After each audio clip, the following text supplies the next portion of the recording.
Hey, everybody, welcome back to the show. As always, we have another amazing guest for you this week, and I'm so excited to have him on that I just want to jump right in and introduce him.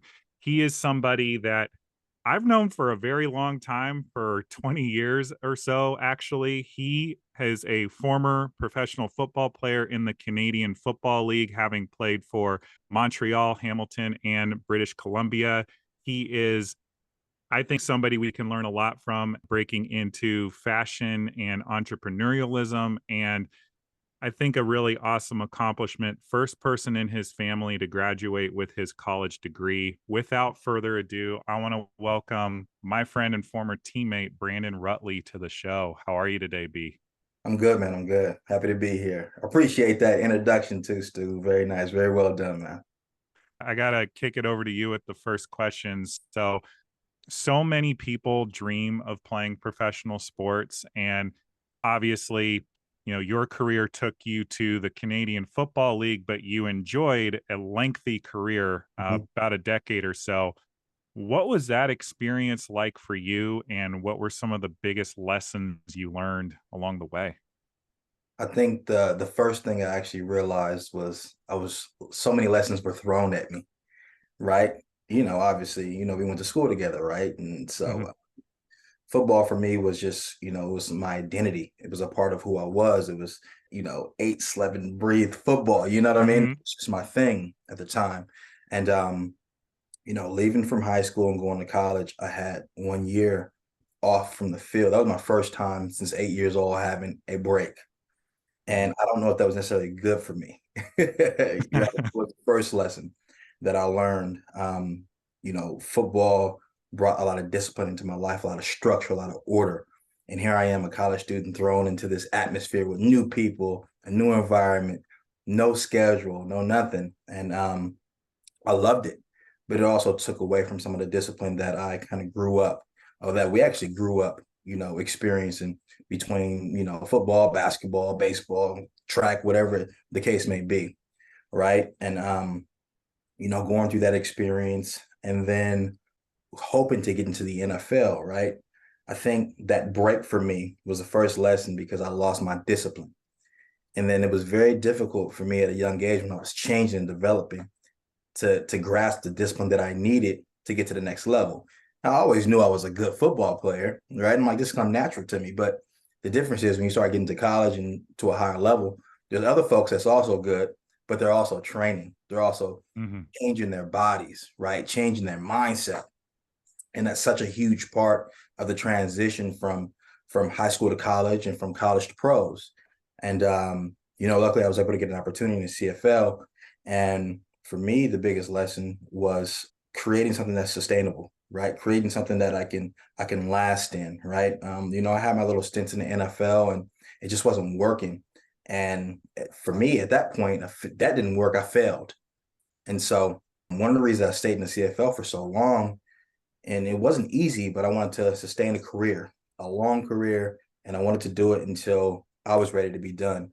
And so that was part of that process for me was, understanding the value of hard work, understanding patience, and being able to endure, trials and tribulations.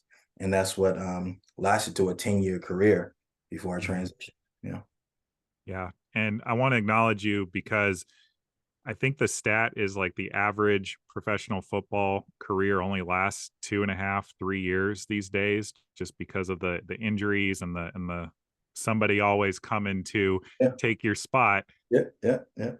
What do you feel like was the single biggest lesson you learned in terms of needing to up the level of effort, determination, to your point, structure, as you were making that transition to playing in a different country? Um, Football is pretty much the same everywhere, but I know it doesn't matter how talented you are. I think that separation is so different now, right? That separation of talents, the gap is not as big as it used to be, right? So you can be as talented as you want to, but it's a numbers game. If I already have two running backs, Red, I can't keep you. We have to cut you, right? Mhm. That was like you're gonna cut me of all people, right? That's a shock, right? Especially when you've been praised. You remember how Martinez was. I was highly praised for my football abilities, Mm-hmm. right? And that was something that I was also very used to experiencing. And so the first time I was cut, I was like, dang, I was cut probably 4 or 5 times when I started with Montreal, and it was a humbling experience. And so I knew in order to sustain a career and actually be there, there was something I had to do to make myself different from everyone else. So, I wasn't the starter at the time. So the only way that I would get reps in pros was by standing 15 yards behind not only the starter, but the backup to the starter. And I would shadow every single play throughout the practice. Right. Wow. So it got to a point where that was my thing. I would stand in the huddle, listen to the play, break, and I would run to my position just as I would if I was starting. But I'll be like 15, 20 yards back. And I would run the play, go through the motion, full speed. So I'm drenched just like the starters are. And I did that every day in practice for that entire season. Never played once. And then in fact, I was released toward the end of the season, and I was sent home. And so I was actually in Washington, D.C. at the time with my wife, and I was watching the game at home, and I saw that both running backs got injured. And I got a phone call right after the game. They said, "Hey, Rhett, this is the first playoff game of the season. Both guys are injured. You're starting next week." And and so I was already ready. I've already prepared. I had been practicing and preparing my body and my mind, and I was just so ready for this opportunity. I knew I had to seize this moment, because if I didn't, that would be the end of my career. I knew that. Yeah. And that was probably the most ready I was in my life for the biggest challenge at my life to that point. And I had a great game, 100 yards, touchdown. And after that, I was in the league for, at least I was in Montreal for 6 more years. And, I was able to establish myself as one of the premier players in the league at the time. And it's those moments that I feel like we all have, those moments of impact, that we either show up or, we let things fall wayside. And, those are regrets that we have to deal with, or, things that we essentially have to get over eventually. Yeah, dude, that's an amazing story. Thank you for sharing that. And for the listeners, I hope you guys are hearing what Brandon's sharing about basically showing up like you are the starter on the team, like you are the one with the team on your back. And I heard you say that you're putting in the effort and the intensity as if you were Yeah. the everyday back well before you were. And Yeah. then when you actually finally got your number called, you were able to go in the game and show up and show out for the Yeah. team. Yeah. And I'm just curious. I'm sure that you've had dozens and dozens of coaches in your playing career. Who stands out to you as somebody that instilled work ethic in you, or maybe taught you a lesson that you continue to use today? Mm. I have quite a few coaches. I think the very first person I'll mention is Brent Brennan. He actually just accepted the head coaching job for Arizona, for ASU. He was someone who was always full of excitement, full of energy, and I actually met him my sophomore year at Alhambra. I went to San Jose State for a camp, and he just had this Mhm. amazing energy, and he didn't care about what position I played. I was out there running routes as a receiver, slot back, and he knew I was a running back, but he didn't care. He was just so encouraging of my athletic ability and who I was as a person. And that's remained true all the way up to now when I speak to him occasionally. He was someone that had amazing impacts on my life and career. Also, McIntyre, he was a new coach who Mhm. came in to San Jose State, and he was wonderful. He was just a people person, just a good man, someone that you can count on, someone that push you to be your best. He was someone that encouraged excellence, and not just on the field, but just off the field as a man. Right, everything was a life lesson about who we were going to become. After football was all said and done, and he was someone I had an opportunity to reconnect with last year at San Jose State's homecoming. So it was wonderful to see him. And, at that point, 12 years had passed by, and I was able to speak to him about some of the accomplishments that I made over the years that we talked about that I was having, troubles with when I was younger, right? I was a little bit of a knucklehead when I was younger. Like I said, I was undisciplined in a lot of ways, and he would get so frustrated because he saw so much potential. And so to be able to see him and say, "Hey, coach, I did that. I did this. I accomplished that. I understood what you were saying back then was really rewarding. So he was somebody that was very special to me. And my one of my CFL coaches, Ryan Dimwitty, he's the head coach of the Toronto Argonauts right now, and he's someone that was a friend, a mentor, and a great coach, and just have a lot of respect for him. And again, he was just all about family. He was all about being the best you could possibly be, and those are people that really helped me navigate my career. Dude, I love that. And thank you for sharing. When you were sharing about Coach McIntyre at San Jose State, you stated that he helped show you how to be a man, taught Mhm. you how to be a man, to grow up, stand in that level of maturity. I'm curious now that you have the benefit of hindsight, looking back, you're past your playing days, but you're also a husband and a father. Yeah. I'm just curious, in this season of your life, what does it mean to you to be a man? And what does it mean to show up as a man? You know, this is this is a good one. I have this conversation a lot. And you may remember Clayton Gorey. That's one of my best Mhm. friends, and he's actually on the East Coast also. But we talk to each other a lot about this, and also it's really important, to show up as a man and show up as the father that you've always wanted to be for your child, and the husband for your wife, and but also trying to make sure that I make room for myself because I'm very much in the season of family. That's all I care about is growing my family, making sure that we're balanced, making sure that we're happy, making sure that we're comfortable. But sometimes I lose sight of some of those other things that I may personally have interest in terms of not saying that my family's taken away from that, but I feel like there's so much passion and energy that I can put out into the world. But I love my remote life and I love my family and I love being around them and just cultivating this environment. But I know that there's things that I can do as a man to elevate my family more if I get myself back out there, if I have more conversations, if I connect with more people. And to me, that's my responsibility and duties as a man is to not only provide a great lifestyle for my family, but take the trash outside every Thursday, right? Make sure that the pool's Yeah. clean in the backyard. You know what I mean? Make sure that my wife has breakfast or her coffee in the morning. Make sure that my daughter feels supported and feels seen and can walk into my office whenever she wants to and scream daddy. Those are the things that are really important to me right now. And I'm very much in a space where, that's my life. And there's nothing that will alter that, right? That can throw off that balance. You know how it is, Stu, and Yeah. Yeah. you're with your family. I mean, that passion and love that you feel from them every day, inspires you to do what you do every day and to continue to build and to continue to grow. To me, being that kind of a man is a standard. And Clayton said something very special to me the other day.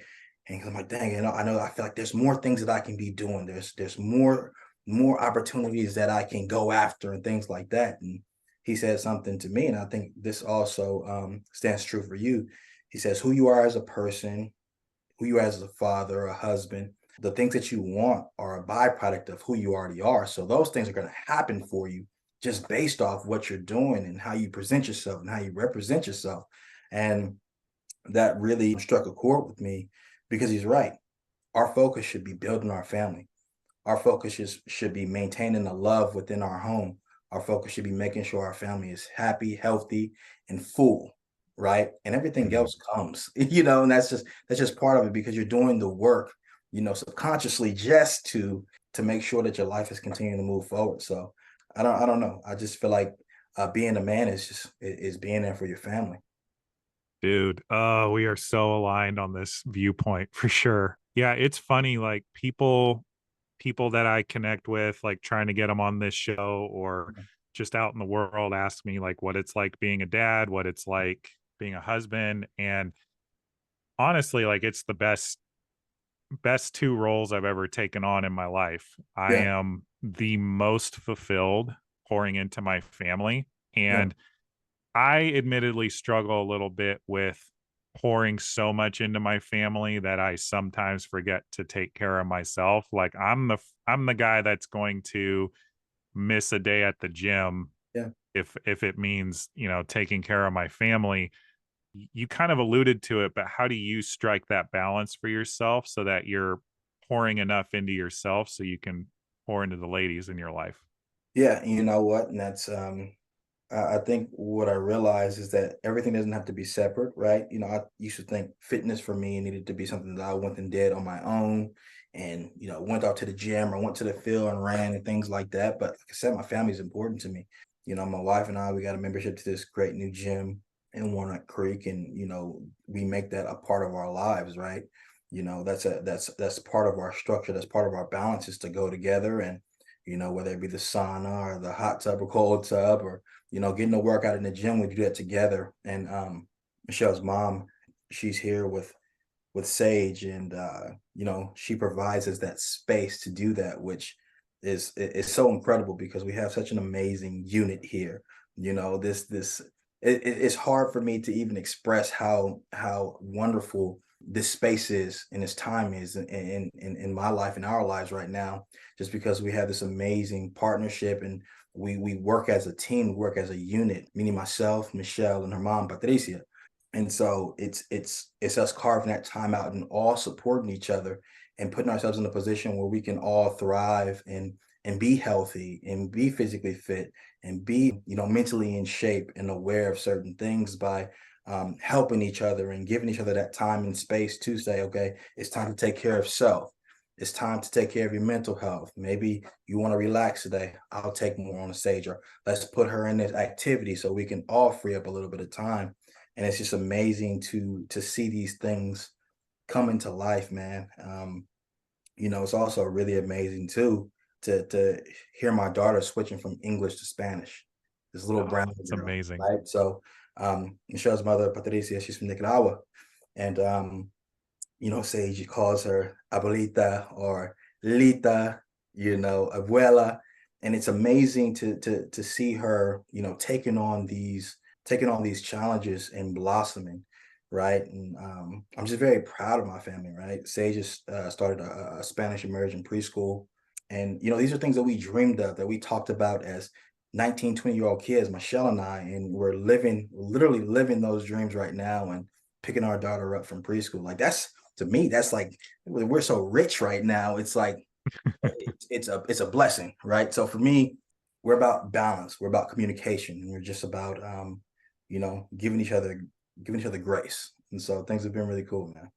It sounds like you are providing your daughter all the opportunities that you probably wish you had growing up. Yeah. Are there ever any limits you feel like you need to put on pouring into your child? No, I mean, I'll pour into her as much as she wants to be poured into, you know. And the thing is, she pours into me just as much. She Yeah. pours into myself and Michelle just as much. Like, yeah, people always say, hey, you shouldn't let your baby sleep in the bed with you. I'm like, I don't care. You sleep in this bed as much as you want to, right? You feel safe with us, right? You're not going to be in that bed with us forever, right? Mhm. We'll put her down for bed, and she'll sleep for an hour or two, right? And then, we hear our bedroom door open and she crawls in between us, and I'm okay with that because it's love, right? And it only happens for such a small time. And people say, oh, the course of, 5 to 6 years, at some point you can say, okay, hey, mom, I want to close my bedroom door, dad, I'm hanging out with my friends, X, Y, Mhm. Z. So I soak in all those little moments, and, I pour into her as much as I possibly can. And I also pour into her mom, right? I want her to see that her mom is so immensely loved and valued, Mhm. right? And the fact that she gets to see me kiss her mom before she goes to sleep when she's laying in between us. We watch Sage a lot, and when Michelle and I are talking, Sage is looking at me, she's looking at her mom, looking at me, and she's watching all those interactions, right? And so that's natural, right? That's something that she'll see and that she'll witness, and that that'll become part of her because that's what she sees every day. So to me, it's just like sports, it's repetition, right? And it's Mhm. it's good repetition, and I hope that she continues to pick up as much of it as she possibly can. Yeah. Well, I mean, if she takes after you at all, she'll be, if nothing else, a track star before we know it. It's amazing you share all that because I didn't get to be a part of my stepson's life for the super early years. I entered his life when he was 7, and he continues to be my biggest teacher, my biggest challenge, but also like one of my greatest sources of joy. I am so grateful my wife Jennifer deemed me worthy enough to be his bonus dad. He recently discovered Harry Potter, and the Harry Potter nerd in me has just been like loving every second of that, trying to explain all the movies to him. He just read the first book by himself, and just watching them become little versions of us, like being molded by the time with us, is really beautiful to see. And I think you hit on something really important. I work very hard to make sure that he knows how to treat women. Yeah. Yeah. I am very affectionate towards his mom, not in a weird way, obviously, but and I'm also a stickler on manners and how he talks to people. I'm curious as it relates to Sage. Are you already the protective dad? I know you're several years out, but Yeah. how do you see that coming down the pipe for yourself? I think I'm protective in some ways, but like I'm a people person still. I've always been. I love Yeah. people. And so does Sage. She absolutely loves people. And I think it's a great asset, and it can also be something that'll hurt you sometimes as well. And Mhm. I think if you gain a great sense of people and understand who has good intentions, you'll be okay. And I hope that that's a skill that she has. I feel like I certainly had that skill. I can say, okay, this is not someone I want to associate myself with. This is Mhm. not someone that has good intentions. So I'll move on from this person.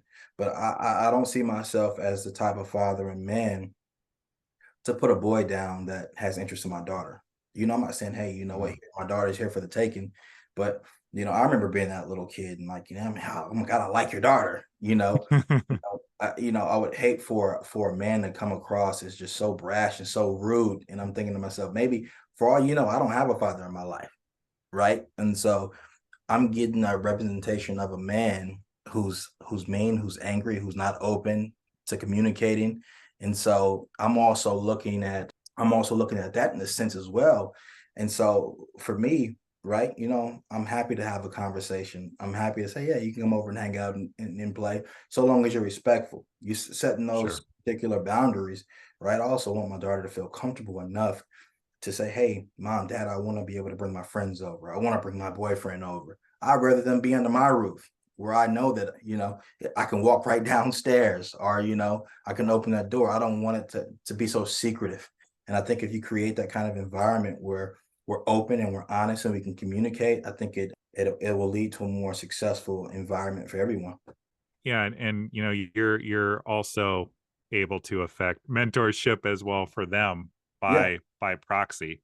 Exactly. I think that's important, right? You think about the amount of men that we've encountered in our lives through sports and things like that.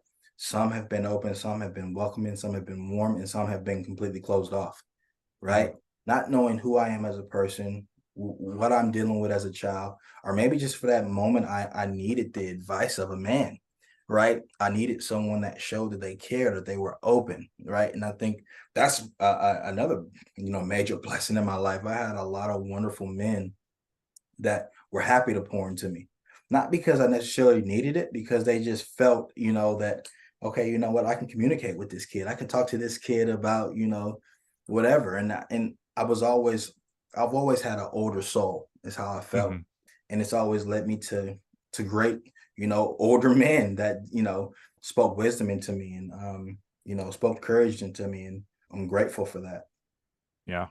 I mean, for what it's worth, my parents listen to every single episode. They still talk about the time you just came up to them on the middle of the basketball tournament and introduced yourself and had a whole conversation with them about, how they were enjoying the tournament for 10 minutes or so. So in that regard, man, like you never know the impression you're making on people just by connecting authentically and being who you are. Yeah. I want to switch gears a little bit just to make sure we're talking about what you're up to now. You have started your own company called The Trennd. And Yeah. for those of y'all listening, it's The Trennd with two N's. Mhm. And I could describe it, but I'm gonna botch it compared to how well you can be. So I'd love for you to tell the audience what you're up to, what it's about, and how you serve people. I'll give you the idea about the trend. The trend, by definition, means to move in a direction of development and change. And that's what we're all trying to do. We're all trying to grow. We're all trying to change. We're all trying to be different at some point in stage in our lives. So one of the things for me is like, I didn't grow up with a lot, right? But I've never really wanted or needed for anything. Um, Fashion for me, it became something I really enjoyed because my mom would do our annual school shopping, and she didn't have the most money in the world. So what she would do is she would buy us, our two pairs of jeans, our couple of shirts, and a pair of shoes. And I always miss and matched all those pieces with things that I had from the previous years, right? Mm-hmm. That kind of became my love for like fashion. I'll make a great outfit out of these jeans that I got 2 seasons ago, with this shirt that I got this year, and these shoes that I got 2 years ago. And I also used to grab clothes out of lost and found. Like, oh, this is a nice Nike sweatshirt. I could wash this, do this. These are a pair of Nike shoes. I could put these together with this. And so for me, I used to just try to collect different things and mix and match them. And I felt confident in what I was wearing, based off just who I was as a person, right? So the whole idea behind the trend was to help men be comfortable in their own skin, right? My idea was to create very basic looks for folks and create style guides that allow folks to be more efficient, right? You wake up in the morning, you look at your style guide, and you put a blue jean, white t-shirt on, brown belt, and a brown shoe. It's laid out right there for you, right? And I can show you 6 different ways to pair that with a jacket, with a blazer, with a hoodie, whatever the case may be. And so that was something that I started during my time when I was getting ready to retire from football. And so to switch gears a little bit, so I retired football from the CFL in February 2021, and I launched the Trennd in January. I think it was January 2022. So what a lot of folks got was a rushed version of the Trennd, right? For me, this was a very vulnerable time for me. Like, I've been playing football since I was a kid, and I'm like, I have to have something happen. I have to have something going on for myself. So I wanted to crank this out and say, okay, you know what? I'm transitioning because I have this going on. And really, I've slowed down the trend for that reason, because I want to be able to provide real value to people, right? My business model is not about, oh, I need to just make so much money. It's about adding actual value. And the reality is, it's not just about putting some clothes on your back. That won't make you feel good if you're not dealing with the deeper issues that you have with yourself. And so I'm currently actually going through an intensive program that I've created for myself that I'll provide to folks through the Trennd, probably at the end of 2024 or early 2025. So I want to make sure that I'm putting myself through that program. I'm putting myself through this intensive self-care process and learning things that I need to learn about myself so I can then serve others properly, right? So the Trennd will be relaunching later this year or early 2025, but it will provide more value. It will provide more clarity, and it'll allow people to get out of their own way, because typically we're our biggest blockers. And I want to make sure that I'm providing those services in the right way. Yeah, absolutely. And thank you for sharing that, B. And folks, we'll make sure that all of B's contact info and also some more info on the Trennd is made readily available in the show notes and in the comment sections wherever you find this episode. You brought it up. How do you feel like people most often get in their own way from what they want to create with their lives? Well, I mean, I think most folks have a perception of who they are and who they believe they should be. And Mhm. most times you're not supposed to be that person. That's the reality. Most times, like, you're not supposed to be a superstar athlete or a superstar singer or movie star.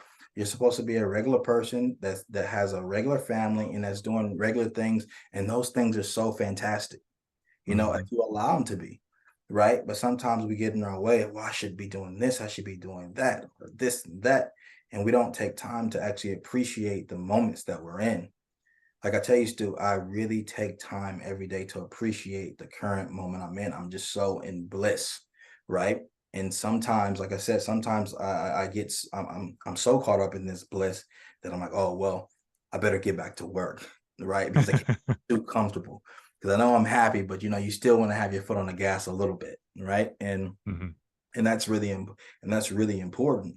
But I think, like I said, it's about taking care of yourself physically first, right? You have to have the energy and the stamina to be able to do things, to be able to want to get up and do things around your house, or go on a walk with the family, or cook dinner in the kitchen. If you're not physically in any kind of a shape, you're going to be tired all the time. You're going to be sluggish, right? You have to take time to meditate and be at peace with who you are and where you are in your life, right? You also have to be able to deal with the failures that you know that you've had over the years, right? It's okay. People are going to fail sometimes. You're not going to always be perfect at everything, but you have to be able to say, I'm okay with that. I'm okay that that was a season in my life. I've I've I've understood it, I've processed it, and now I've released it and I let it Hmm. go so that I can move forward. And I think when you're able to do that, it allows you to get to the next step. It allows you to get to the next level. It allows new doors to open. Because what's the purpose of a new door coming if you haven't dealt with the stuff in the old door, Mm. right? Yeah. It's like there's no way that you can possibly get through carrying all these bags that are too big to fit through the door. You know what I mean? So at some point you got to release some of these things so that you can move forward. And that's something that I really have worked on over the last couple of years, because I had so many regrets when I played ball. So many times I would, rewatch videos of a run that I got hit in the leg and I would fall and I would just beat myself up about it. And I remember I was showing a video to Michelle. And I'm like, dang, babe, if I would have just picked my leg up a little bit, I would have scored 2 touchdowns that game instead of one. And she's like, babe, you don't even play anymore. Why are you still going over this? Right. But sometimes you can be so critical of yourself. You can be so hard on yourself for things for no reason. And in the overall scheme of things, don't matter. My wife Mhm. loves me. My daughter adores me, and I'm in a good space. And sometimes you have to be okay with where you are and accept where you are, whether you're exactly where you want to be or not. You have to be able to accept your current space and status and work to move forward. I'm curious. So you obviously are on the other side of your playing career. You've sounds like you've done a lot of the work to get yourself grounded where you are and what you're up to currently. Do former players or players about to transition out of the sport, do they reach out to you for this type of support already, or is this what you're looking to get into with the trend?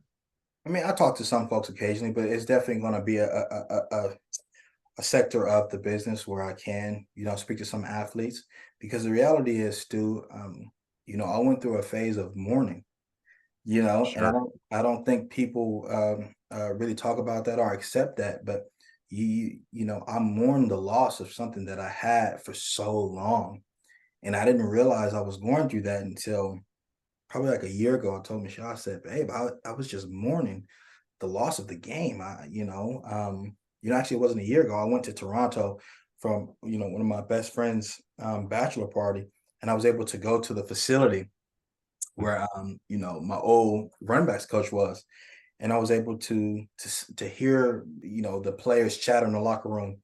I was able to watch film with the team for a little bit. I was able to walk out to the practice field and watch people do exactly what I used to do, and see them in their space and in their time. And the reality is, like, I think about it. I came into the league in 2012. It's 2023. Like, I should. It's my time is done. Like, my era of players aren't there anymore. The ones that are there, I was looking and thinking to myself, I'm in a new phase of my life, career, and and I did that in my early 30s. Right now, I'm going to be 30, turning 35 in April, but I've had 4 to 5 years to really transition.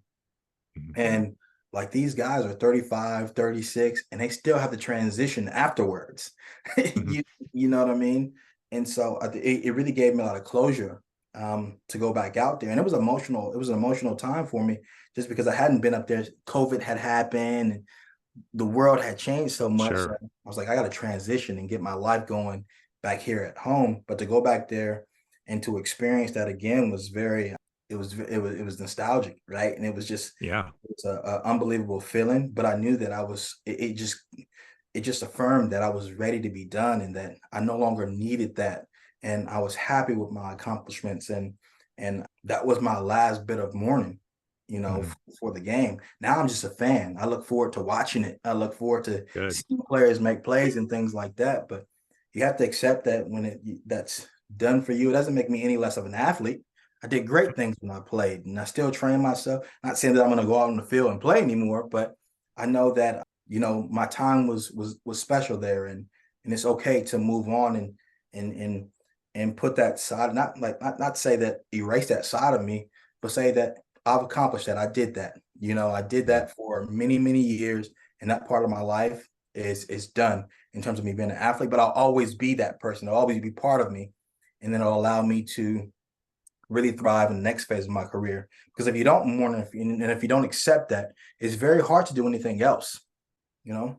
Yeah, no, and I hear you. I worked in the business side of sports for about 6 years after college, and very similar. Obviously, I wasn't on the field, but I did tie my entire identity to being Stu, the sports guy. Like, I made it to the New York Yankees, also worked for the Atlanta Braves, and had a pretty rough exit from the baseball industry just because it was such a high stress environment. I literally ended up in the hospital from the stress because I didn't know how to manage that at the time. And I'm curious because I definitely went through a mourning process as well. Would love your perspective. As men, I feel like we're just told to suck it up and deal with it by society a lot of the time. And for you as an athlete, a subset of the population, I think that really gets put up on a pedestal. Do you feel like it's harder for people in your position to give themselves the space to mourn the end of an identity like that?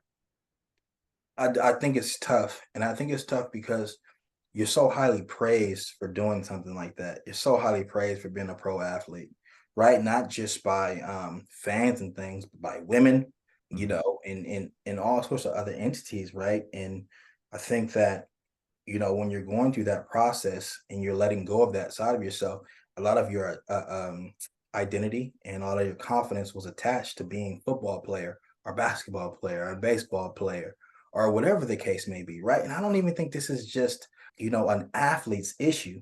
It's an issue for anyone in a great career, right? When you've spent so much time becoming who you believe you are, whether it be a news anchor, a sports broadcaster, someone, a tech mogul, whatever the case may be. When you've attached your identity to that, and it's been stripped away from you, you know, whether you're ready or not, it's a hard thing to deal with, right? But you have to face it head on. You have to deal with it so that you can move forward. It's hard to accept the beauty of other opportunities if you're so stuck on, well, but this experience was like this. So my Mhm. expectation is this. Everything's not going to be the same, but there's beauty in so many other opportunities and so many other spaces that you have to start to release yourself of that burden. Because the reality is, dude, nobody really cares, right? Yeah. Unless you were just a superstar, no one really cares, right? No one Mhm. cares that that you ran for 250 yards and had 3 touchdowns, 10 years ago. That's great. It was a great Mhm. accomplishment. People probably enjoy it when they saw it, but people are eating dinner with their family. People are trying Yeah. to go on vacation with their families and hanging out with their friends and building their relationships and things of that nature, right? And I think that we have to, let those things go so that we can move forward. And it's hard work, and it takes a vulnerable person, not an ego driven person, right? You got to get your ego out of the way as well, and just accept what is. And when you can do Yeah. that, I really do think you get to the other side of things. You just find peace. Oh, I feel like we could keep going, but we're going to need to bring this to a close here pretty quickly. I do want to squeak this one question in, though. You have shared a couple of times in this conversation that primarily through your family, you are blessed to experience a lot of bliss Hmm. in this current season of your life. For those moments that are maybe not as blissful, Hmm. what currently works for you to bring yourself back to that state? Michelle and her mom says it's a lot, right? Like, I try to stay pretty even kill with Mhm. things. right? I try not to overwhelm myself and stress, and I attest a lot of that to sports, right? Just that high pressure environment. You have to remain calm. You have to be able to make rational decisions and things of that nature. Everything's not going to be perfect. I completely understand that, but it's part of the process, right? I've really started to realize that failure is part of the process. Adversity is part of the process, and you have to be able to deal with it and deal with it head on, right? You have to deal with it, in a rational manner. You have to really communicate and talk about why X, Y, and Z didn't happen, why X, Y, and Z fell through, why X, Y, and Z did this and that, right? I think if you can communicate about it and you can talk about it with your spouse, with your family, it'll make the blow, it'll lessen the blow, I should say, right? But Yeah. you can avoid it. Everything's not going to always be hunky dory and perfect, but you deal with it as it comes and you deal with it head on, and you work together. I was a part of the major tech layoffs, right? I was working at Meta last year for a bit, Mhm. right? I'm like, wow, I'm retired. I got a great tech job, and I got laid off a year later, right? Yep. And so again, it's like it's one of those things, adversity. I was upset at first, but I'm like, you know what? I have to figure out something else, right? This is just a part of the journey. I've been cut more times than I can imagine, and this is another part of that. And now it's time to transition to something else, to put myself in a better position, to put myself in a more stable position. And you work with your team to figure out what that is. And it's obviously easier said than done, but it takes real work. But you have to just be willing to do the work, right, Stu? And Mhm. I'm willing and able to do the work because I know that it will not only benefit me, but it'll benefit my family. Yeah. And from everything we've learned today, it all comes back to family. Absolutely. I mean, that's it. That's it. That's all it is right now. If you focus on building your family, everything else will fall into place.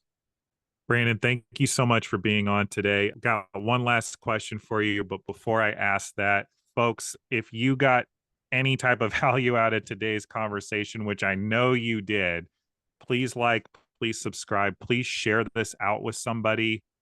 Helps these conversations get out to more people, help folks like Brandon have a bigger impact in the world, especially for the launch of the Trennd coming down the pipe. Brandon, this is a question I ask every guest I have on this show as we prepare to sign out. What are you acknowledging yourself for today? To be honest with you, I'm not acknowledging myself. I'm acknowledging you.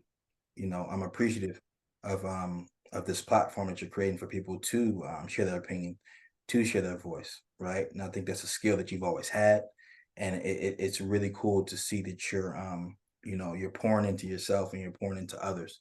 So I appreciate you for doing that, and giving me this space to speak and giving us the opportunity to reconnect, because I can assure you this won't be the last time. Yeah.